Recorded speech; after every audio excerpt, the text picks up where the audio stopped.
Gente, vamos lá.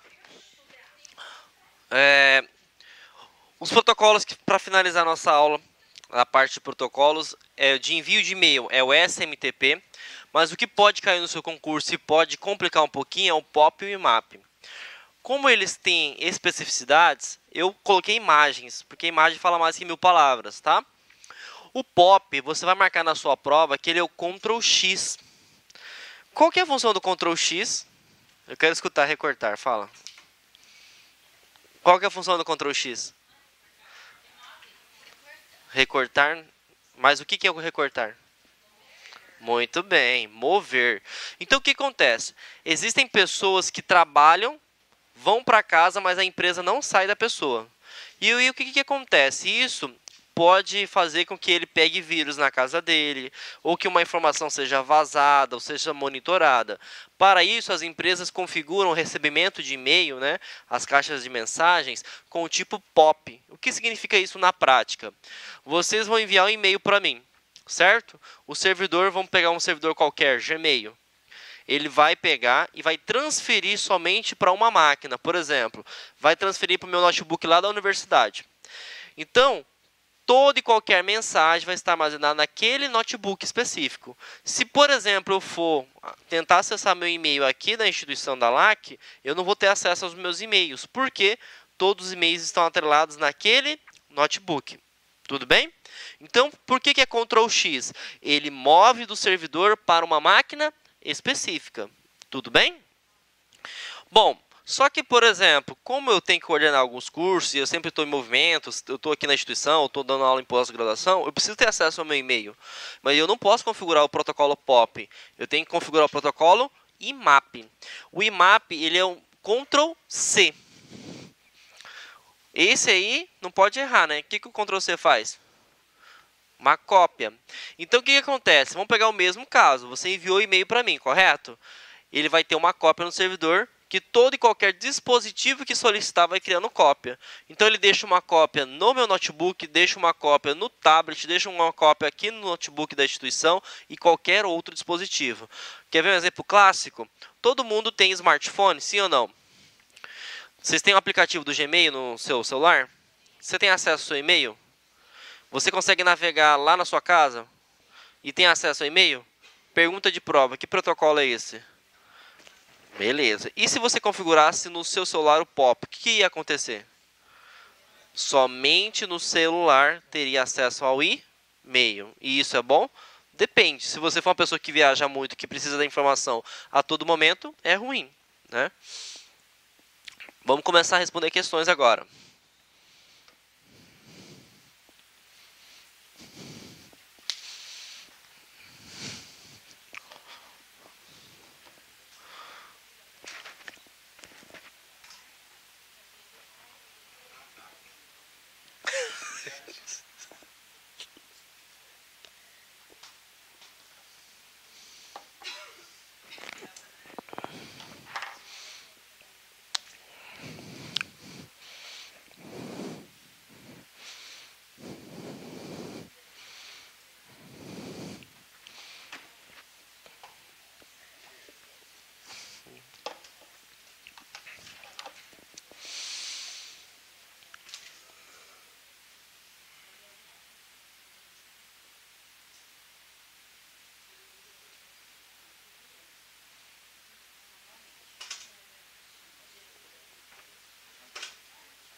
E aí, qual que é o gabarito? Quem acha que é A, levanta a mão. Quem acha que é C, levanta a mão. Pode levantar, gente. Vamos aí. Quem acha que é C, levanta a mão. C. Muito bem. Vocês perderam 1000 posições. Preste atenção, gente. Pode ser duas questões somente. Ou é a A, ou é a C. Mas aí eu expliquei palavras-chave para vocês. Quais são as palavras-chave? Manualmente. Se fosse DNS, teria que ter uma palavrinha. Que palavra teria que ter? Conversão ou tradução. E aí o que acontece? A Celecom vai colocar um texto gigantesco mesmo. Eu nem vou ler isso aqui, não. Eu vou chegar aqui no final. tá? Daqui até ali é só a abobrinha. Aí ele fala, graças a esse recurso, os dispositivos recebem as configurações do servidor central e assim o utilizador não precisa configurar os endereços manualmente. Quem que é esse endereço? O endereço IP da máquina. Então, qual que é? DHCP. Se você quiser anotar uma palavrinha-chave, também pode cair no concurso, dinâmico, tá? Manualmente dinâmico, é DHCP, tá joia?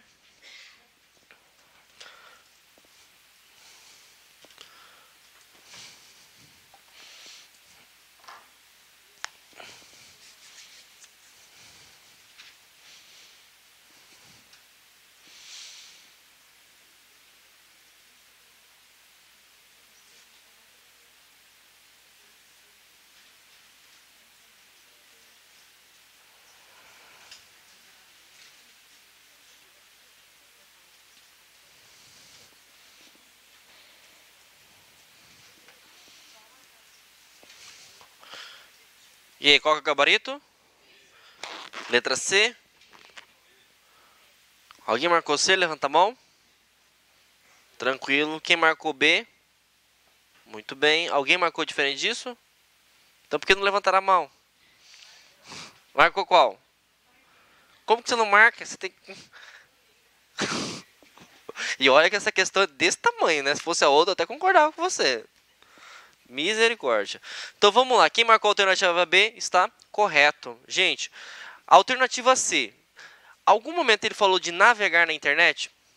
Não. Ele falou o seguinte, ó, que vai transferir dados. E ele nem exemplificou se é upload ou download. Agora, uma outra coisa. Um aluno meu, ele pediu anulação dessa questão. Ele marcou a alternativa A.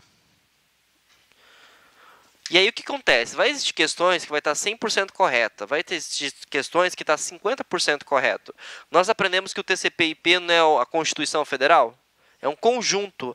Aqui ele fala um conjunto ou ele fala específico? Específico, ele fala de transferência de arquivos, e transferência é a alternativa B. Não tem como ele marcar a alternativa A, tá bom? Então, fiquem atentos. Vai existir questões na sua prova que vai estar 50%, vai existir questões que vai estar 25%, tá bom? E nós não podemos dar margem a erro. Por quê? Essa banca você tem que fazer 80% para passar. Qualquer erro de questão, você já perde inúmeras posições.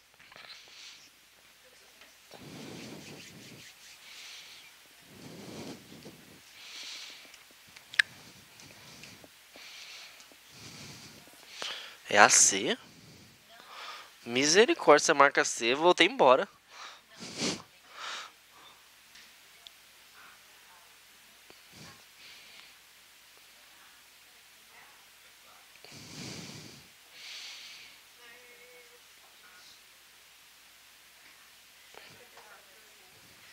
Cadê a nossa amiga do IP? Ah, o nosso amigo foi embora. A nossa amiga do IP vai responder pra mim. Por que que é? Só 3 pontinhos, o que mais? Você tem certeza? Olha, tá certo. Ficou fácil, não ficou? Solta a música do campeão. Campeão. É, mas se não fosse professor, só Deus, né? C de Cristo é de Deus. Se tivesse E, tinha o Espírito Santo aqui ainda. Então vamos lá. Tem 1, 2, 3, 4. Ótimo. Tá entre 0,255, 0,255, 0,255, 0,255. Matou a questão. Tá bom? Então, se ele te der um limão, faça uma limonada dos IPs. Tá joia?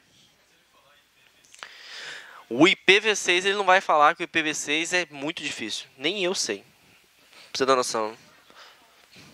Porque o IPv6, o que acontece? O IPv6 é uma combinação de 4 dígitos. Nesses 4 dígitos tem de 0 a 9, que são os números decimais, tá? Mais números hexadecimal, que é A, B, C, D e F. Ninguém vai conseguir lembrar. Graças a Deus. Ave, mano, que preguiça, gente. Deixa eu te falar. Quanto maior a questão, eu acho melhor para vocês. Porque o cara que não estudou, ele tem preguiça de ler. Ele vai e marca qualquer uma. Entendeu? Vocês não, vocês vão ler. 2 vezes se possível.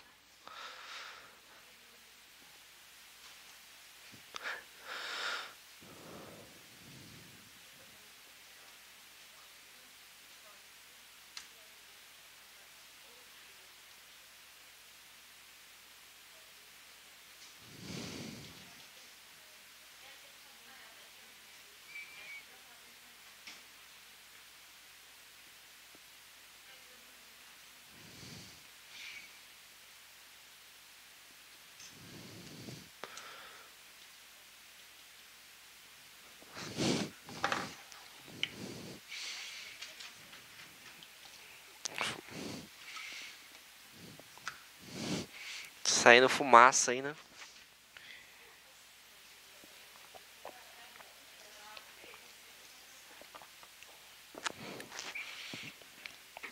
Qual que é o gabarito? D de Deus? Tá. Rapidamente, sem sofrimento. Sem sofrimento. Ele está falando de rede? Sim ou não? Quando você fala de rede, você já tem que ligar o raciocínio lógico. 3 questões para eliminar de cara. Quais são? Alternativa A, a C e a E. Só nessa brincadeira faltou 2 alternativas. Beleza? Beleza? Sem sofrimento? Agora vamos. Conector RJ, que tem como vantagem possibilitar a comunicação entre as máquinas conectadas, mesmo que uma delas esteja inativa. Você está em dúvida? Liga o sinal de alerta. Eu vou ler novamente. Suporta a implementação cabeada por meio de um cabo UTP e um conector RJ45. Nós vimos isso na primeira aula, tá? Bom, usando uma topologia física que tem como vantagem possibilitar a comunicação entre as máquinas conectadas, mesmo que uma delas esteja inativa. Então a gente já sabe que tem 3 defasadas. Quais são? Anel, barramento e ponto a ponto. Se uma não funcionar, já era. Só nessa brincadeira eu já respondo já a questão, certo? Então, vamos continuar. Suporta a tecnologia wireless por meio de emprego de um roteador padrão que possui um serviço com configuração habilitada para atribuir endereços IP aos dispositivos conectados de forma dinâmica. Que protocolo faz isso? DHCP. Ah, mas não é o DNS? Algum momento você viu falar da palavra conversão? Tradução? Não. Então, logicamente, que a alternativa B. Uma questão bacana para vocês ganharem competição aí entre os alunos, né, ou os concurseiros que não estudaram, tá bom? Parece difícil, mas só na probabilidade erro, tá?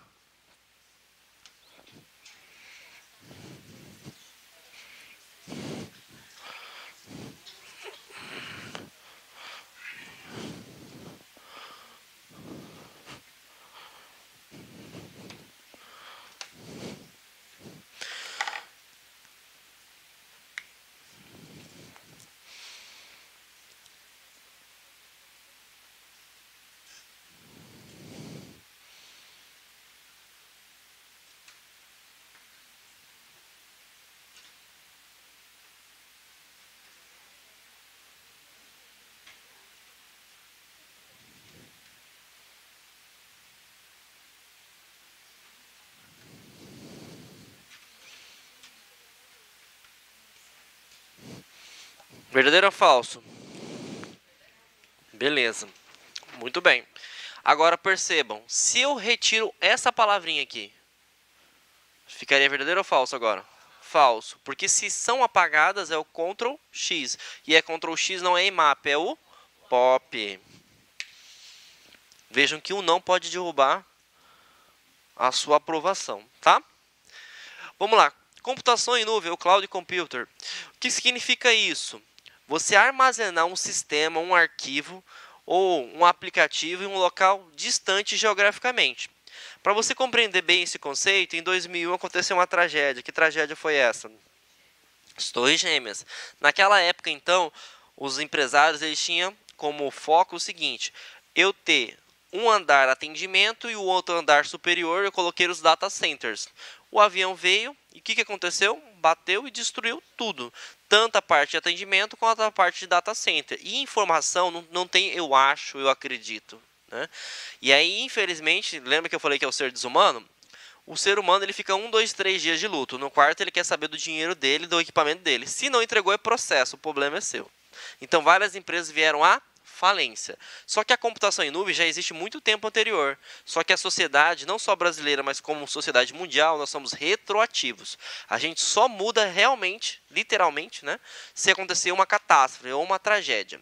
E aí, a partir de então, eles começaram a utilizar a computação em nuvem como um recurso para não perder a informação. Por exemplo, se alguém vir aqui e roubar o meu celular, eu vou ficar triste? Um pouquinho. Mas o que acontece? Os meus dados estão todos armazenados na nuvem.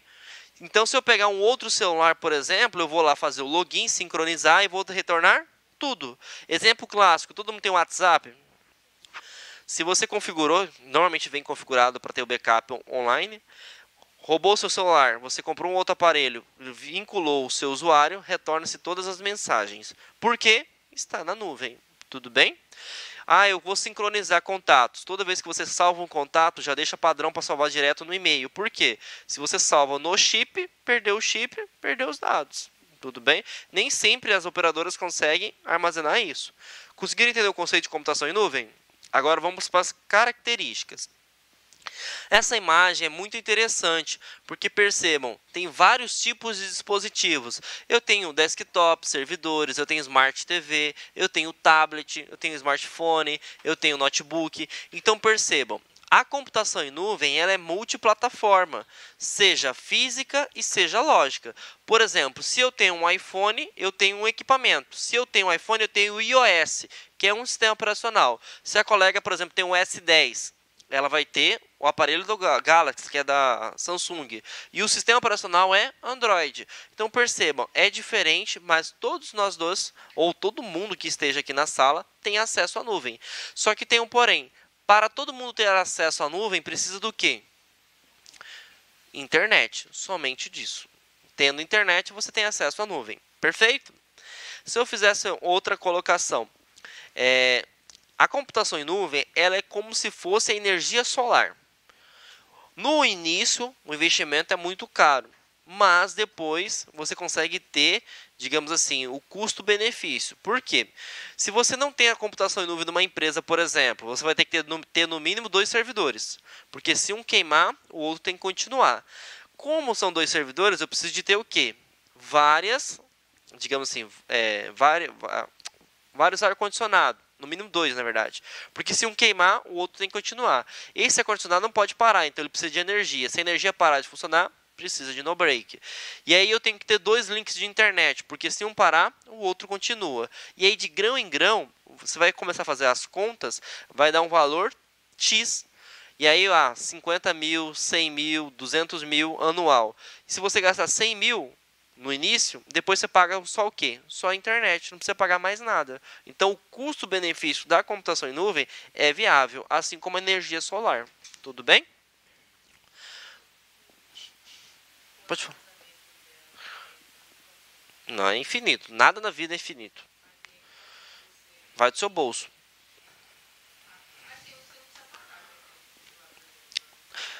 Tudo que é gratuito, é pouco. Quer ver um exemplo? Você tem plano de saúde? Tem alguém que não tem plano de saúde? Você não tem plano de saúde? Você tem sim. Você tem o SUS.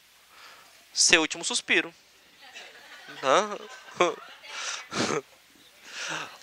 O que acontece? E vamos pegar o plano de saúde da colega lá do SUS, seu último suspiro, e vamos pegar o nosso plano de saúde. O nosso plano de saúde já dá trabalho já. Para ser atendido 3 horas. Né? Você não conhece o SUS. É o último suspiro mesmo. Só se chegar lá morrendo e tiver um QI. Entendeu? O que acontece? É a mesma coisa da computação em nuvem. É limitado. A computação em nuvem gratuita é pouquinho. É só para instigar o usuário. É que nem Netflix.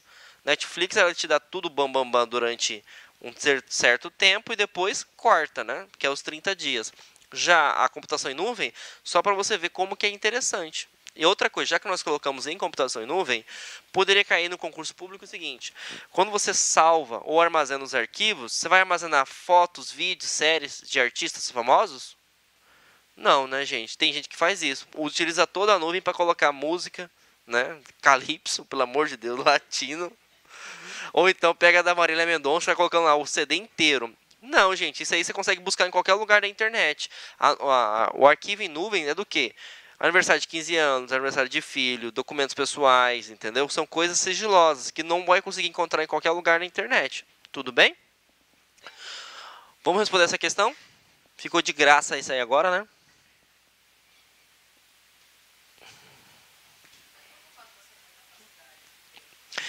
Depende do servidor. Por exemplo, se você tem a Microsoft, é 5 GB só, que é o OneDrive, Dropbox. Se você tem o Gmail, que é o Google Drive, 15 GB. Mas 15 GB não dá pra nada. Só para você ter uma noção, você gosta de série? Netflix? Cada episódio é 40 minutos. Cada episódio são 7 GB de dados. Então, se você tem 2 episódios da Netflix armazenados na sua nuvem, já acabou todo o espaço. Oi? Não, mas o Mega não vai não. O Mega é da Mega Upload. Se você pegar a tradução lá, é mega.nz. Né? A Mega Upload já faliu por causa de pirataria. Eu não confio. Entendeu? Tem que ficar esperto. A Mega é a maior de todas, dá 50 GB inicial. Mas aí eu sempre fico esperto. O Google tem, mas é 15 GB. Mas se você precisa de dados, não é tão caro. Por exemplo, eu tenho, mas a empresa paga, né? É 1 tera que eu tenho. Paga 120 por ano. É anual. Tá? E aí, gente, qual que é a resposta?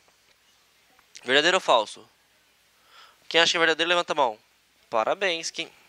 Por que é verdadeiro? Se você não tem, por exemplo, a computação em nuvem, você automaticamente vai ter que gastar energia com 2 servidores, 2 ar-condicionado, sensor de monitoramento, sensor de incêndio, sensor de um monte de coisa. Se eu tenho computação em nuvem, eu não preciso de ter o servidor local. Logicamente, eu não preciso de ter 3, 4 ar-condicionado. A única coisa que eu preciso ter boa é a internet. Então, logicamente, que a computação em nuvem inclui economia de energia elétrica. Tá bom? E mais a segurança ainda. Tá bom? Correio eletrônico, gente. Correio eletrônico nada mais é a forma da gente trocar mensagens de forma digital. Primeira pergunta. O correio eletrônico, ele é em tempo real? Sim ou não? O que vocês acham? Ele é em tempo real? Não. Tempo real é você enviar e o cara receber. Porque se você envia um e-mail, o cara lá na China não tiver acesso à internet, ele vai receber? Não. Por isso que tem às vezes o cara manda e-mails e fala assim, ó, não chegou ainda, espera mais uns 5 minutinhos. Porque depende da conexão do emissor e do destinatário. Tudo bem? Outra coisa que pode ser cobrada em questão de concurso público é o funcionamento. O funcionamento do e-mail pode ser via webmail, quando você pega uma palavra-chave, vou colocar aqui, ó, navegador. Como é que funciona isso na prática? Eu abro o navegador, digito lá gmail.com e vou acessar o meu login e senha. Ou você pode utilizar o cliente de e-mail, que é via app. E app é aplicativo. Pergunta de prova. Desses 2 modelos de funcionamento, qual é o mais prático ou melhor de se utilizar? Todo mundo concorda? Sim ou não? Aí tem pessoas que marcam, não, porque não tem questão de segurança. O aplicativo, você pode colocar senha também, tá, gente? É porque normalmente o que acontece? Está configurado o aplicativo no seu celular, já entra automático, né? Mas você pode configurar a senha para abrir o seu e-mail, tá bom? Tem função para isso. Só que a questão de praticidade não é a questão de senha. É a questão de você ter acesso aos seus e-mails, mesmo sem ter acesso à internet. Lógico que os e-mails, digamos assim, os novos, os que acabou de ser enviado, você não vai receber. Mas os antigos você tem acesso total. Diferentemente do webmail. Por exemplo, acabou a internet.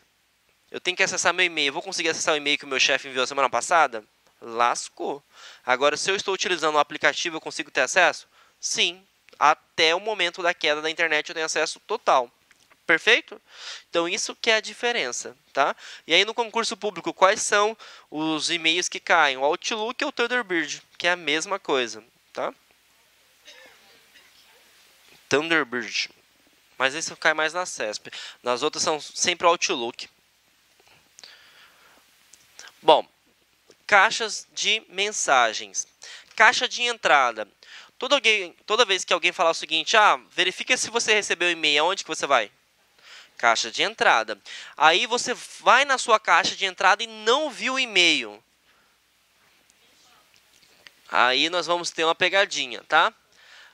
Para você ter noção se realmente o e-mail foi enviado com sucesso, o que você liga para o cara? Entra na sua caixa de itens enviados e verifica se o e-mail está lá. Porque quando está em itens enviados, significa que o usuário lá, o destinatário, ele enviou e você recebeu. Então, quando você tem certeza que o e-mail foi recebido, é só você ir em itens enviados que vai constar lá. E aí, neste caso, mas não apresentou na caixa de entrada. Então, o que você fala? Então, vai no spam ou no lixo eletrônico. O spam são mensagens indesejadas. Normalmente, com fins publicitários. Tá?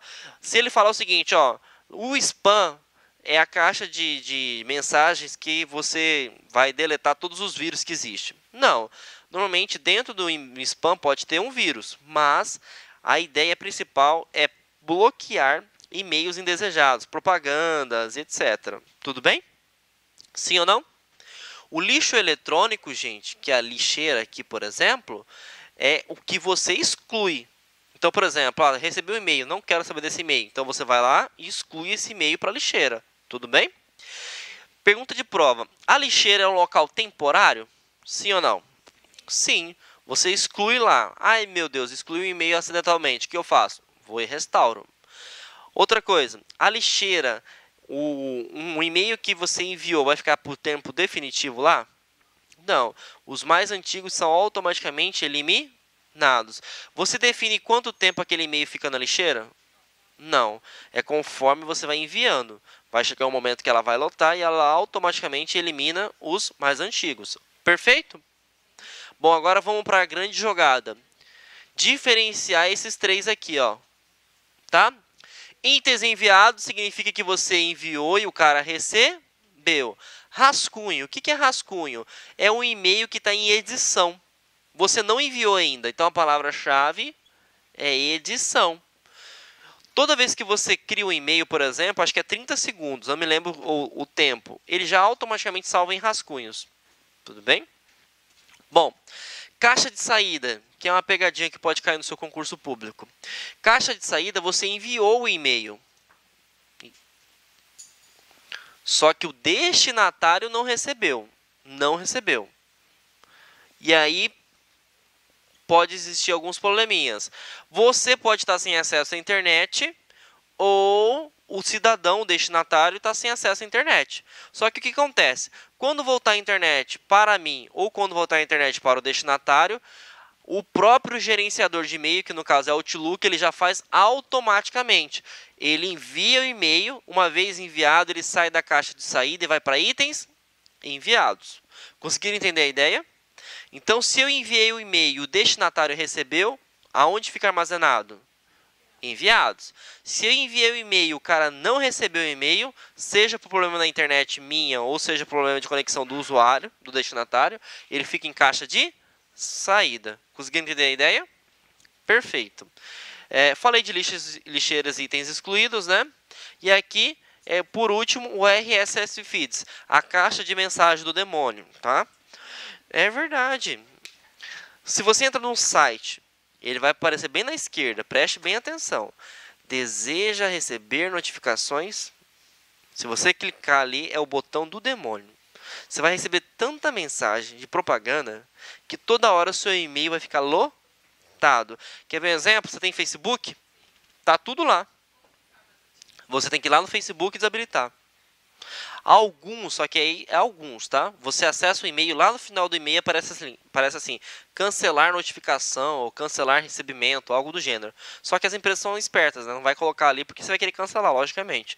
Aí você tem que ir lá no site e desmarcar ou entrar em contato com o suporte, tá? Praticamente, gente, todo o site está desse jeito. Você acessou ele, já manda lá, deseja receber notificação. Deseja receber notificação. Marcou ali, não vai ficar legal. Tudo bem?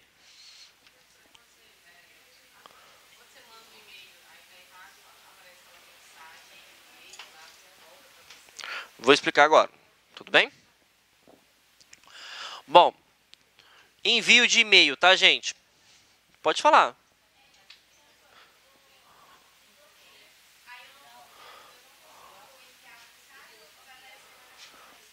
Eu vou explicar. Eu posso explicar depois desse slide? Eu posso explicar depois desse slide? Rapidão? Eu vou explicar depois desse slide, tá? Que aí eu mostro pra você. Não tem como bloquear um contato, mas tem como bloquear a mensagem, um filtro para ela. Ó, vou explicar assim, ó, como é que funciona. Vamos supor que você terminou com seu crush, com a paquera. Tá? Tomara que não seja esse caso. Ele vai mandar mensagem, ele vai mandar mensagem assim, volta pra mim, estou sofrendo. Então o que eu faço? Eu crio duas regras, voltar pra mim, estou sofrendo e envia automaticamente para a lixeira. Então você nem visualiza que você recebeu.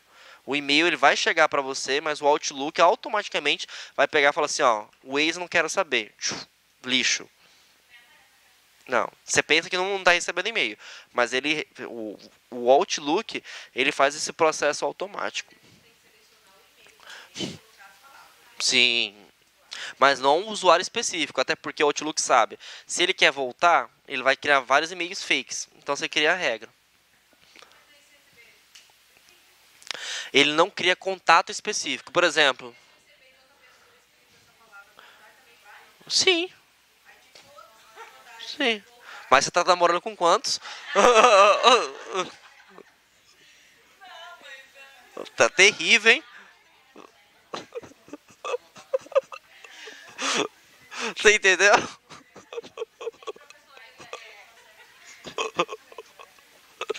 Brincadeira. Todo mundo que tiver esse mesmo todo mundo que tiver essa ideia de texto vai ser bloqueado. Tá bom? Terrível, hein? Mas entendeu?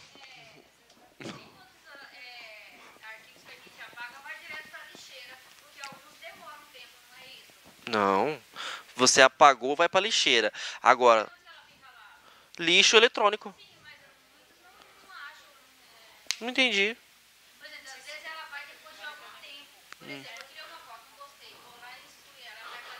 Isso. Então, mas peraí, como? Eu nunca vi isso. Não. Eu sei que só se você excluir permanentemente. Que aí acontece, você vai clicar lá, excluir, não enviar para lixeira, tem uma opção. Mas automaticamente ele vai para lixeira. É por padrão, ó. Excluiu o e-mail, ele vai para lixeira. Saiu da lixeira, como que ele sai da lixeira? Ele tem, digamos assim, uma capacidade de armazenamento. Aí você vai enviando arquivos para a lixeira. Vai chegar um momento que ela vai lotar. Quando ela lota, os mais antigos são automaticamente excluídos. Entendeu? Mas por padrão, tá? Isso é até questão de concurso. Excluir um arquivo, ele vai para a lixeira. Tá bom? E a lixeira é um local temporário. Você pode restaurar, tá? O que eu ia falar? Até esqueci. Não é possível bloquear um contato específico. Você tem que criar uma regra de conteúdo. Ou você pode fazer o seguinte, ó. Vamos supor que o crush é João Kleber. Então você vai colocar lá no filtro João Kleber. Entendeu? E aí tudo que for referente a João Kleber vai ser excluído. Não, mas quando ele bloqueia, ele vai criar isso pra você. Entendeu? Deixa eu te falar uma coisa que eu esqueci. Até esqueci do negócio lá da mensagem. Isso, quando você envia. Isso. Quando você envia o e-mail e esse e-mail não existe, vai cair uma mensagem, normalmente vai vir uma nomenclatura em inglês, que você não vai entender quase nada, que aquele e-mail não existe, né? Aí o que acontece? Se você enviou e-mail e apareceu lá itens enviados, alguém recebeu. E aí o que acontece? Se você digitou um e-mail com A ou O, ele vai para esse A e o O, entendeu? Pergunta de prova: é possível cancelar uma mensagem enviada? Sim ou não? Sim, desde que o cara não leu. Desde que o cara não leu. Por exemplo, já que você está nesse assunto, você manda o nudes lá, tá? Manda pro teu chefe. Se ele não leu a mensagem, você não precisa ir pro RH. Se ele leu a mensagem, você vai pro RH. E aí tem uma coisa interessante. Você mandou... Dependendo se vai ser promovida, né? Ai, ainda bem que hoje é sexta-feira, né, gente? Pra não ficar chata a aula. Olha o que acontece. Sem querer, você mandou o nudes pra toda a empresa. O que acontece? Uma pessoa só leu, seu chefe. É possível cancelar pro resto? Sim, graças a Deus. Tá bom? Você vai em mensagem. Isso só se você tiver aplicativo, tá? Não tem como. Eu não sei se tem como, mas o aplicativo ele permite. Eu posso até consultar se no navegador tem essa opção. Você vai na mensagem, clica na mensagem que você enviou, aí vai abrir ela, mensagens enviadas. Você vai lá na opção, e aí tem duas opções aqui, cancelar. Você clica para cancelar. Ele vai notificar o servidor para cancelar todas as mensagens. E aí ele te notifica, ó, mensagem cancelada, mensagem cancelada. Se o cara receber, ele fala assim, impossível cancelar, porque já foi feita a leitura. Conseguiram entender a ideia? Sim ou não? Então, se você envia uma mensagem, é possível cancelar, desde que o destinatário não leu. Outra coisa, se eu mandei para vários contatos, e mandar cancelar a leitura, se ele leu, ele vai continuar. Os outros é cancelado automático. Tudo bem?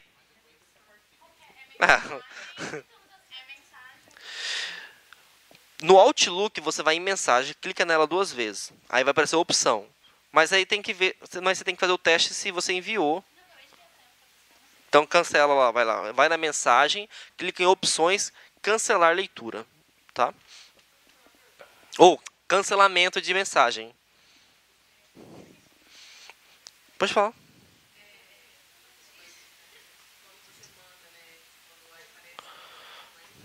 Uhum.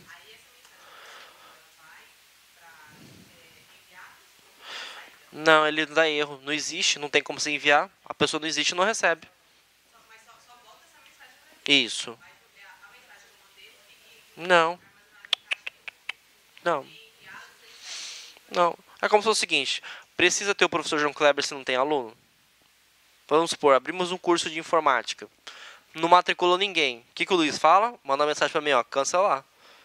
É a mesma coisa do que você acabou de resolver. Mandou e-mail. Ele mandou notificação, ó, esse e-mail não existe. Então fica armazenado em lugar nenhum. Tá bom? Não tem armazenamento. Não tem envio. Nem em rascunho. Ele vai apresentar na caixa de entrada. Aí ele fica, por exemplo, em caixa de entrada mesmo. Porque ele vai te mandar para você mesmo. Isso, para você mesmo. Mas isso não vai cair no concurso, tá? Vamos lá, para CC e CCO, tudo bem? Bom, gente, imagina o seguinte, eu vou colocar números, tá? Cada número refere-se a um contato. Então, o que acontece? Quando eu coloco 1, 2 e 3, tá? 1, 2 e 3. Eu estou enviando e-mail para esses 3 contatos. Qual que é a ideia do campo para? Você vai colocar aí que o campo para, eu chamo de PSC. E não é partido político não, tá? Para seu conhecimento. Então, imagine o seguinte, todo mundo trabalha na mesma empresa. E aí, vamos supor que amanhã vai ser um feriado municipal. O que eu faço? Eu mando para todo mundo, olha, gente, amanhã é feriado municipal, não vai haver expediente. Então, seria como se fosse uma comunicação mesmo. Tudo bem? Bom, agora, imagine que vocês trabalham no mesmo setor, né, e eu enviei esse recado e estou mandando esse recado também para o gerente da empresa. Então eu coloco o campo 4, é o gerente da empresa. Por quê? Se um funcionário chegar e falar o seguinte, olha, vim trabalhar na sexta, você não avisou nada. Eu falo, negativo. Eu mandei e-mail para todos os funcionários, inclusive com cópia para o seu gerente. Quando tem o campo CC, é com cópia. Para que serve isso? Monitoramento. Na qual o gerente visualiza quem enviou as informações e todas as informações visualizam o que o gerente visualizou e inclusive aparece lá, com cópia. Significa que ele está monitorando. CCO. O CCO é utilizado para duas coisas, para monitoramento oculto. Vamos supor, você está meio assim com o teu gerente delegado lá, o encarregado, perdão. Então você encaminha um e-mail para todo mundo e coloca em cópia uma pessoa que você confia. Né? Se o cara falar, eu não enviei o e-mail, você não fez tal atividade. Negativo, tá aqui, ó, eu tinha encaminhado no dia. Tal. Por quê? O o e-mail em si, ele é uma prova formal agora. O WhatsApp até então não é utilizado como formal. Você envia no WhatsApp, gente, fiquem atentos. A não ser que quando você entrou na empresa e assinou um termo lá que o seu WhatsApp ia ser utilizado como comunicação interna. Por padrão é e-mail. Tem aluno que manda no WhatsApp e ele fica lá esperando lá no sábado e domingo. Eu não vou responder no sábado e domingo. Porque o sábado e domingo é o dia que eu tenho pra mim, né? Aí, lógico, se eu tiver de um bom ânimo, se eu tiver animado, eu vou lá e respondo pra ele. Tem aluno na universidade que me manda domingo de manhã, parece que acabou de sair da balada. Professor, quem vai cair da prova? Eu falei, vai cair nada, você vai ficar reprovado, isso sim, dá vontade de falar, né? Eu falo assim, não, ele fala, o que eu posso fazer? O que eu posso fazer? Você dá vontade de orar pra você. Bom, entenderam o CCO? O CCO é utilizado em outra coisa também. Eu não sei se aqui eles enviam e-mail com material para vocês. Não, né? Enviam no... Beleza. Eu vou pegar um exemplo clássico, né? Se na sua empresa envia e-mail, e-mails, digamos assim, nada a ver, sem ser comunicação interna, vamos supor, planos de academia, tá? Planos de academia, envia lá. E todos vocês têm acesso aos e-mails de todos os funcionários da empresa, isso está certo? Claro que não.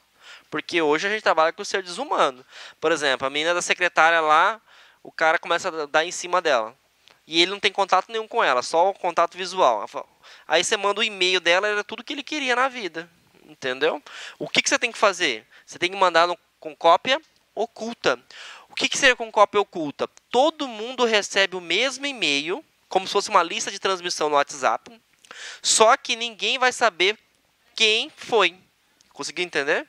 Então, quando você faz publicidade, quando você faz um comunicado que, digamos assim, que não vai ser interferido, ou que não haja interferência, por exemplo, de educação, alguma coisa, na verdade, o correto mesmo é mandar tudo com monitoramento oculto, para evitar parte de assédio, porque a gente sofre muito com isso no mercado de trabalho, tá? Seja para homem e para mulher também, tá, gente? Antigamente era só os homens, as mulheres também estão dominando o mundo aí, né? Tô de olho. Então, o que acontece? O CCO, ele permite isso. Todo mundo recebe o mesmo e-mail, só que não vai ter acesso aos contatos. Outra coisa importante. Tenho 4 e-mails, né? Vou colocar o 5º e-mail aqui, que é o professor Luiz, por exemplo. O 1, 2, 3 e 4 vão enxergar entre si. E o professor Luiz vai enxergar todo mundo. Só que ninguém que esteja desse campo para cima consegue visualizar que o professor Luiz tem acesso. Tudo bem? E o que vocês receberem, os anexos, o texto, a mensagem, o professor Luiz também consegue receber. Então, essa que é a ideia do monitoramento oculto, o CCO. É uma ferramenta bem interessante, tá, gente? Tá? Para quem desconhecia isso, é interessante demais você utilizar essa terminologia. Mas aí, professor, aí quando uma das pessoas ali de cima, né, faz uma resposta a todos, não vai aparecer... Não vai. Só vai para quem enviou, tá? Bom, vamos lá. Assuntos importantes. Não é possível inserir arquivos executáveis. O que são arquivos executáveis? São, digamos assim, instaladores de sistemas, por questões de segurança. Se você tem um arquivo muito grande, o que você faz? Você compacta ele. para tentar, porque cada servidor de e-mail tem um limite. Se eu não me engano, o Outlook é 5 MB e o Gmail é 10 MB. Se perguntasse na prova da seguinte maneira: quando você vai anexar um arquivo que é através daquele clipe, você consegue colocar qualquer tipo de arquivo? Qualquer tamanho de arquivo? Não. Tudo bem? Qualquer tipo de arquivo? Não, desde que não seja executável. Qualquer tamanho? Não. Aí depende do servidor de e-mail. Cada servidor tem um tamanho. Tudo bem? Aqui eu falei para vocês, né, os programas de correio eletrônico não vai bloquear um contato específico. Ele vai bloquear através de regras, né? Outra coisa, se você envia e-mail errado, gente, é porque você não está utilizando o corretor ortográfico. Se você vê vermelho lá, é que está erro de escrita. Se tiver erro azul, erro de gramatical. Qual que é o atalho? A gente vai ver isso no Word, que é o F7. O F7 permite corrigir isso. E tem uma sacanagem que o CESP cobrou. A Celecom não sei se pode vir a cobrar. Para quem desconhece a pacote Office, ele cresce de 3 em 3 anos. Oi? Ah, verdade. Ele cresce de 3... Deixa eu voltar. O Office cresce de 3 em 3 anos. Então, você vai focar 7, 10, 13 e 16. O divisor de águas é de 13 para cá. Por que o divisor de águas é de 13 para cá? Porque a partir dessas duas versões é possível recuperar um arquivo mesmo que ele seja excluído da lixeira. Lógico. E aí vai cair da seguinte maneira na prova: desde que configurado anteriormente. Porque por padrão, o excluiu da lixeira já era. Mas se você configurar adequadamente, é possível restaurar um arquivo mesmo que excluído da lixeira. Tudo bem? Primeira questãozinha.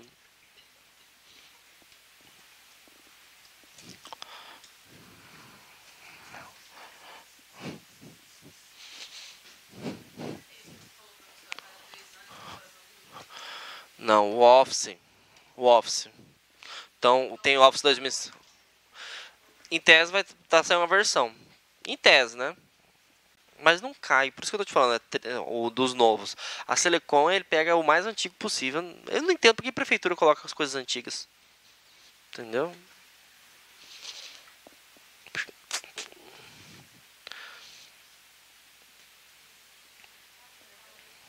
E aí, verdadeiro ou falso? Quem acha que é verdadeiro, levanta a mão. Muito bem, você perdeu 1000 posições, né? Onde está o erro? Não é o conteúdo. É o contato. Uma palavrinha pode derrubar você, viu? Então essa aqui não pode errar. O conteúdo não é ocultado. Ou até falei errado. Não é ocultado. É a informação do contato. Beleza? Como é que é o nome da professora? A gente faz direito administrativo? Raona. Ela já... Raona? Raona. Desculpa, Raona. Raona.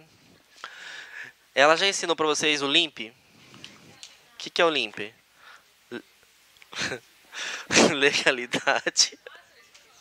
Legalidade, imoralidade não. Impessoalidade. Publicidade. Publicidade e eficiência. É. Legalidade. Impessoalidade. Moralidade. Eu falei certo, não falei? Eu falei imoralidade. Moralidade. Publicidade e eficiência. Na parte de redes de computadores, na parte de segurança da informação, você também tem um macetezinho aqui, ó. Tem a minha vizinha, Cida, e tem a dica. Tá? Aí você escolhe qual que você quer, tudo bem?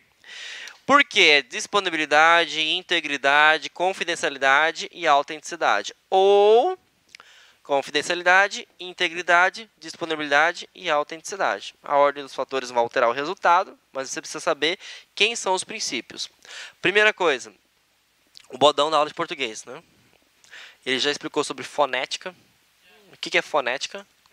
O som. E aí, informática vai ser a terceira disciplina, então você já vai estar cansado. Se eu te perguntar da seguinte forma: confiabilidade e confidencialidade são requisitos da segurança da informação. Verdadeiro ou falso? Repetindo, confiabilidade e confidencialidade são requisitos da segurança da informação. Verdadeiro ou falso? Todo mundo concorda que é falso? Para você marcar que é verdadeira, é só você responder para si próprio. Qual a diferença entre ética e moral? Moral, cada um tem um, mesmo alguns não concordando. Ética tem que seguir. A confiabilidade é a mesma coisa. Por exemplo, eu confio no colega, não confio na colega. E aí é questão de confiança. Segurança da informação não tem confiança. Segurança da informação é confidencialidade. Você gostando ou não daquela pessoa, se ele falar faz aquilo, você tem que fazer. Tudo bem? Então fiquem atentos a essa pegadinha de concurso público. Bom, entendemos a questão da fonética, que pode ser uma pegadinha. Então é confidencialidade. Agora a gente vai entrar no que seria a confidencialidade. Por exemplo, se eu falo para vocês que este arquivo é confidencial, o que passa na cabeça de vocês? Oi? Não. Sigiloso é uma palavra muito forte, que vem de secreto. Confidencial vem... Vamos anotar palavrinhas chaves para facilitar na hora da prova? Toda vez que falar de confidencial, você tem que verificar se é algo restrito. O que é algo restrito? Somente pessoas autorizadas possuem acesso. Tudo bem? Sim ou não? Beleza. Entendemos então agora qual que seria a palavra-chave e ele pode te perguntar da seguinte maneira. Quem são ou quais são sistemas ou tecnologias que conseguem suportar esse princípio? Então, qual que é uma tecnologia ou uma ação que eu consigo garantir o princípio da confidencialidade?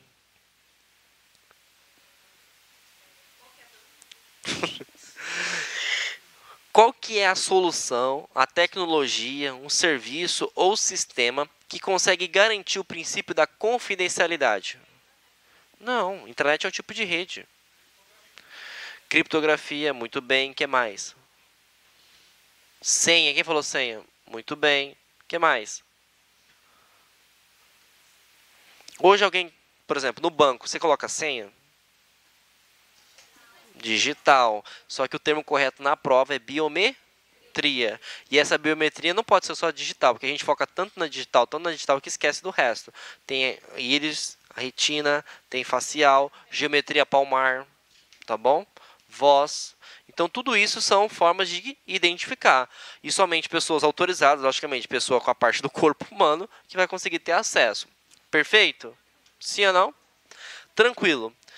Gente, se eu falo que vocês são pessoas íntegras, o que passa na cabeça do professor João Kleber? Pessoas corretas. Sim ou não? Pegando esse mesmo conceito e aplicando na parte de segurança da informação, significa que a informação ela é original, ela não sofreu alteração, tá?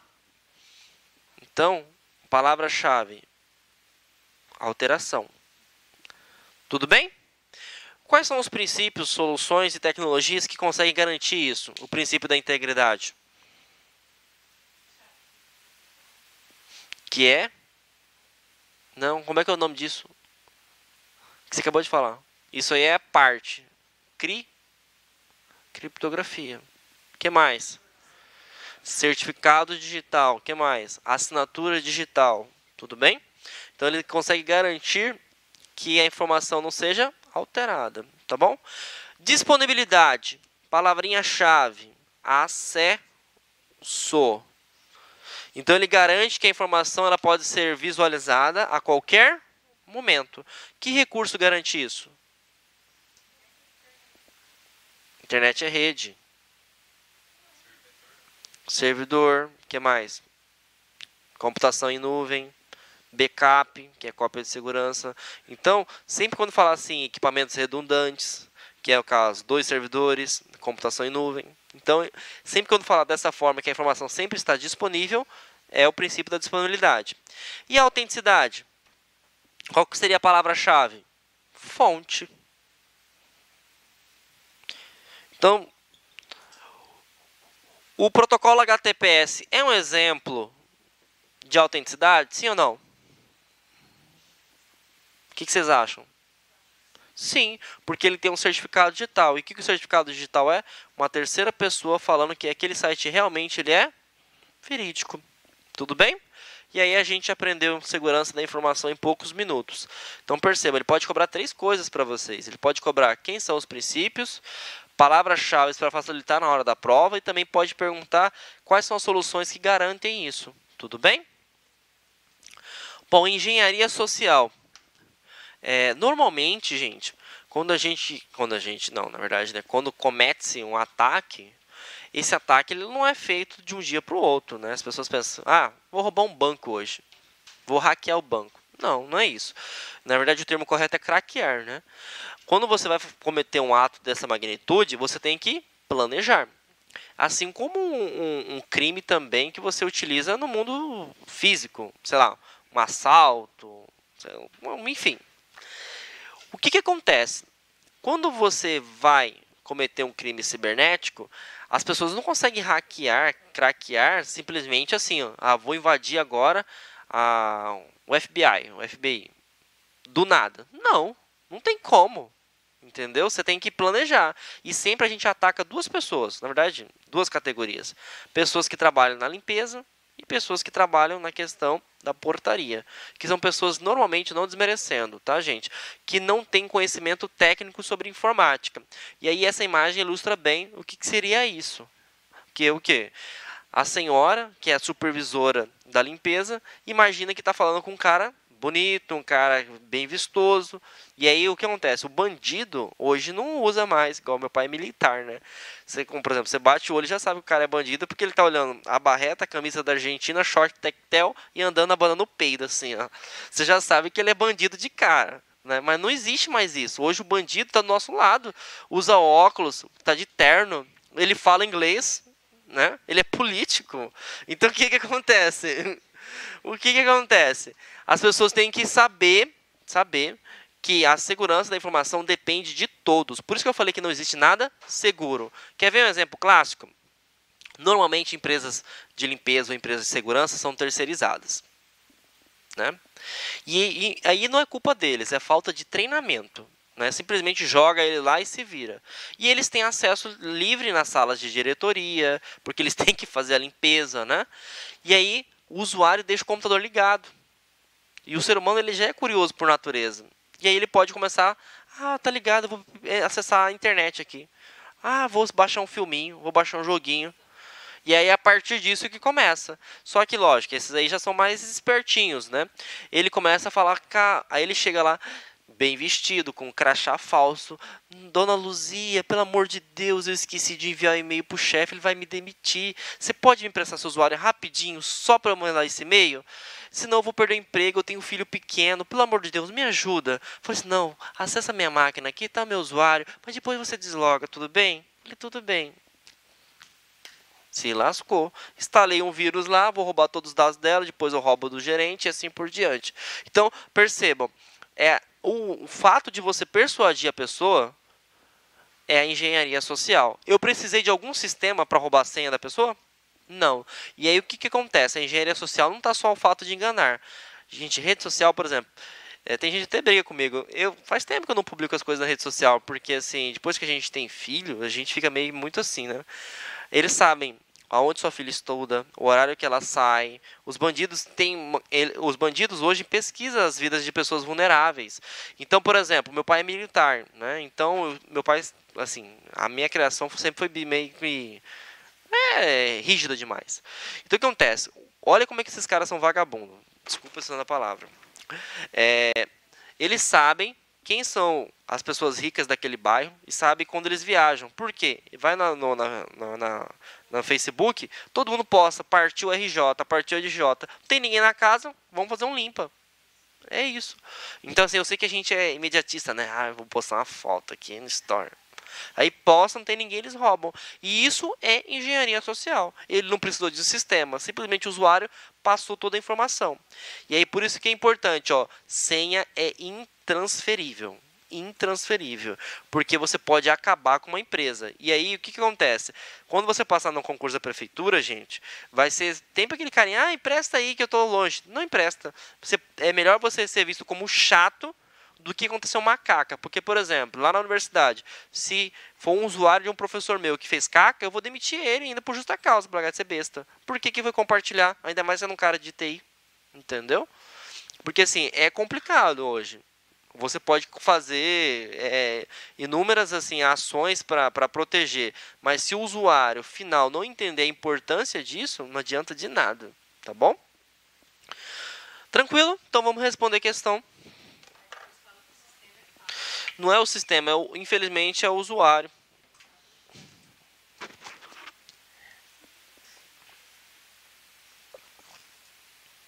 Opa! Colando aí, gente. Que é isso?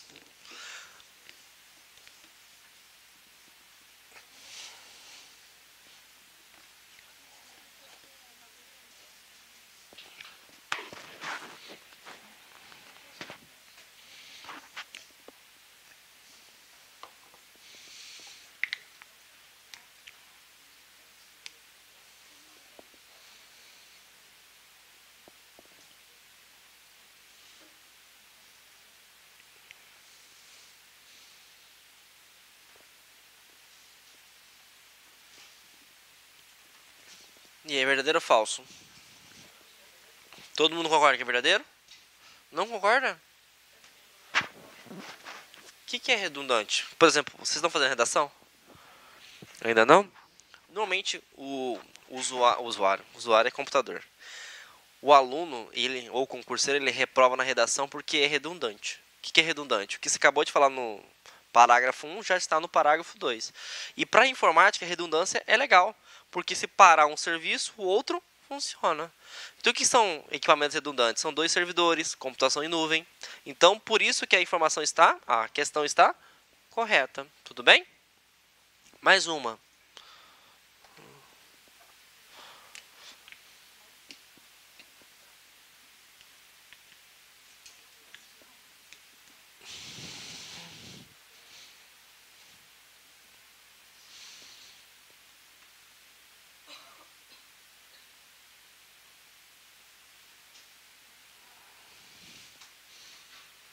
E aí? Né? Todo mundo concorda? Tudo bem. Bom, funcionamento. Vou falar só sobre o funcionamento das pragas digitais e de ataques. Nós falamos na primeira parte dos princípios. Agora essa parte é como quebrar esses princípios. Para quebrar esses princípios, a gente precisa de praga digital. Tá? E aí o que eu quero que vocês foquem, gente? Porque na cabeça de vocês é tudo vírus, né? Meu computador parou de funcionar. Vírus. Mas que vírus? Sei lá, é vírus. Por exemplo, quando você tem uma doença, tá? Eu tô com malária. Você vai ter um comportamento, você concorda comigo? Se eu tô com zika, eu tenho um ou outro comportamento. Se eu estou com meningite, eu estou com outro comportamento. Você concorda comigo? Então, cada vírus desse tem um comportamento, assim como no mundo cibernético. E no concurso público vai cair dessa forma. Cada vírus tem um comportamento diferente. Bom, primeira coisa, gente. Um vírus, ele é um malware. Nem preciso falar que malware significa um software mal, né? E aí, para entender isso aqui, eu vou falar da minha mãe. Toda vez que eu falo da minha mãe, eu dou vontade de rir. A minha mãe é uma católica fervorosa, entendeu? E aí, no começo, quando eu falei em 2005, eu falei, mãe, vou fazer computação. Isso é do demônio, menina. As máquinas vão dominar o mundo. Eu falei, não. Aí agora, meu pai está aposentado, minha mãe também. E aí, eu estou ensinando ela a usar o smartphone. Tem uns 2 anos. Mas mesmo assim, ela não acessa a internet bank de jeito nenhum.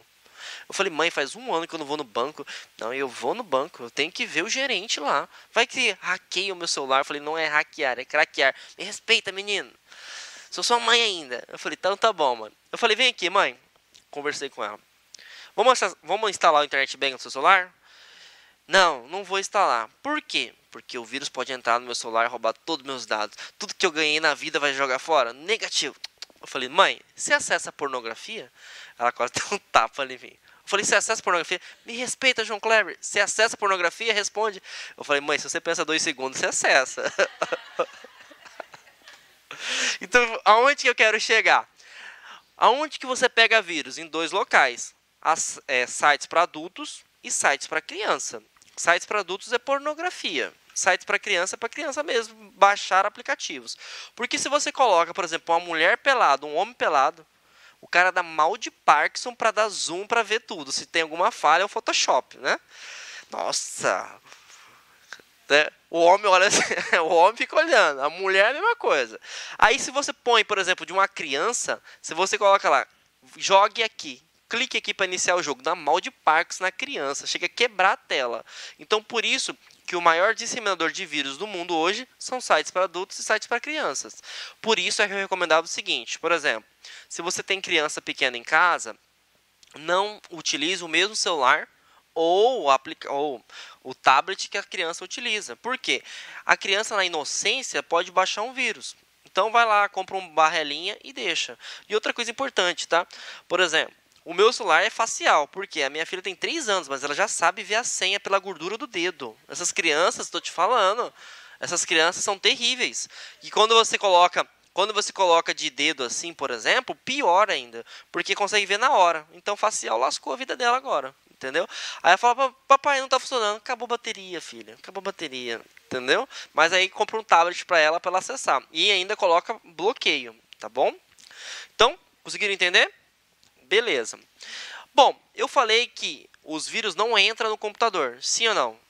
Porque ele é autoexecutável. O que é autoexecutável? Você que dá sim. Um exemplo bem clássico que eu utilizo da minha mãe, que eu sempre utilizo na parte de segurança da informação, ela sempre fala, quando a esmola é demais, o santo desconfia. Gente, nem injeção na testa é de graça. Por exemplo, quem baixou o aplicativo Face alguma coisa que fazia ficar envelhecido? Você já sabe o que aconteceu? 35 milhões de dados roubados. Tá bom? E o que acontece? Você tem um site lá que você consegue consultar se o seu cartão de crédito está lá, tá bom? Acesse um site, ó, isso aqui é bem interessante, ó. olhardigital.com.br. Isso aqui eu recomendo para toda e qualquer pessoa. Ele tem um site, tem redes sociais e também ele tem um programa, acho que é domingo, para quem tem TV TV fechada, é o canal Sony. Tá? É muito legal, porque ele fala tudo sobre tecnologias, parte de segurança, e é interessante, gente, porque a tecnologia vai estar presente no nosso dia a todo momento, tá? E aí o que acontece? O vírus, ele é autoexecutável, e ele precisa de um hospedeiro. Então o aplicativo lá para deixar a pessoa velha era simplesmente uma isca. Quando você vai pescar, o que acontece? Você não tem que colocar uma isca lá? E hoje os peixes estão tão danados que se não colocar uma isca boa, ele não vai, né? E aí esse aplicativo é legal, não é? Então a pessoa falou, nossa, legal, vou ficar velho, né? Foi lá e baixou o aplicativo. Então, fiquem atentos. E aí eu te pergunto o seguinte, ele se propaga infectando, é a mesma coisa. Um baixou o aplicativo, gostou, manda para o outro, manda para o outro, manda para o outro. Quando pensa que não, já roubou um monte de dado. E aí é que nem um vírus biológico. Se aqui nessa sala eu estiver com gripe e vocês estiverem com a imunidade baixa, vão pegar gripe. Tudo bem? Quer ver uma coisa bem interessante para você entender sobre vírus? O vírus mais famoso do mundo é o I Love You, que foi em 1997. Em 1997, várias pessoas receberam um spam. Veja as fotos do nosso primeiro encontro. Aí eu falo, o brasileiro tem que se ferrar mesmo. Não tem namorada, não tem namorado, não tem crush, não tem nada. O cara arrogante ou arrogante se acha. Chegou no e-mail, nossa, eu tô abalando. E normalmente é uma mulher linda, um homem lindo. O cara não tem que ter noção, cara. Fala assim, você é feio, cara. Vai lá e clica lá. Puf! Nossa, vamos marcar o encontro. E aí quando ele clica na foto, automaticamente ele baixa o arquivo. Tudo bem? E aí quando a esmola é demais, o santo desconfia. Tudo bem? Então percebam. Você delimita quando, na verdade, o vírus, como vai cair no concurso público, para a gente fechar aqui com chave de ouro? O vírus, ele entra automático no seu computador? Não, ele é autoexecutável. O que seria autoexecutável? Você clica em alguma coisa que vai executar e vai instalar.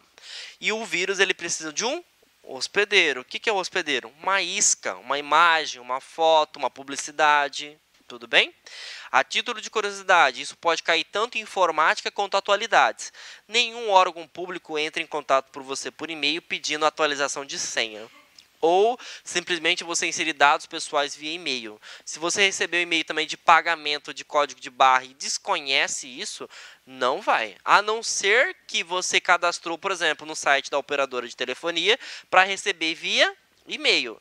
E outra, não vai pagar qualquer código de barra, não. Olha lá em cima, O e-mail. Normalmente o e-mail fake, um e-mail falso, é um e-mail com vários números, nada a ver com a paçoca. E realmente é Gmail ou Outlook.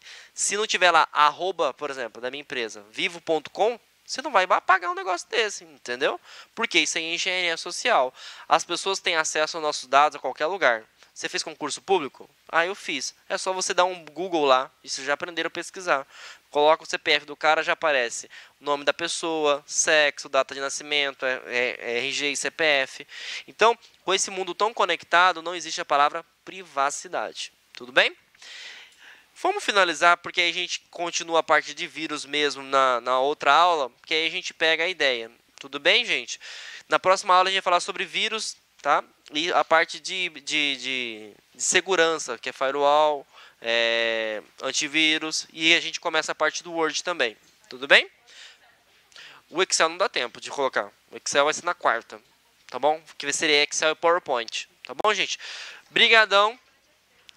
Tenha uma ótima semana. Foi legal essa aula de sexta-feira, hein?